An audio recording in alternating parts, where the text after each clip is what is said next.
నా రంగుల బ్రిడ్జి కాడికి తోసేటట్టుందన్న అయిపోతున్నా పోతానే ఉంది ఇంకేం కాగింది ఇక ఆ రాజాపురం కాడ కూడా పోయింది ఊరమ్మకి పోయింది అవతల పక్కనే ఎక్కువ దారుణంగా ఇంకా రాజేంద్రపురం బ్రిడ్జి కాంచి కొద్ది కాసుంది అంతే అటుపక్క ఊరు పక్కనే ఈ సేమ్ ఇది తెగినట్టు తెగింది ఇప్పుడు ఊరు కాంచి ఇది మొత్తం అదే రోడ్ల ఇట్నే సేమ్ ఇక ఇంతే అంతే తెగింది ఇది 2 దిక్కులు తెగింది ఇప్పుడు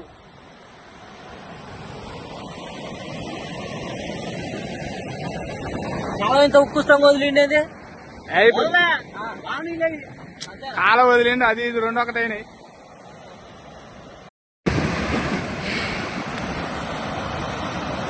నా రంగుల బ్రిడ్జి కాడికి తోసేటట్టుందన్న అయిపోతున్నా పోతానే ఉంది ఇంకేం కాగింది ఇక ఆ రాజాపురం కాడ కూడా పోయింది ఊరమ్మకి పోయింది అవతల పక్కనే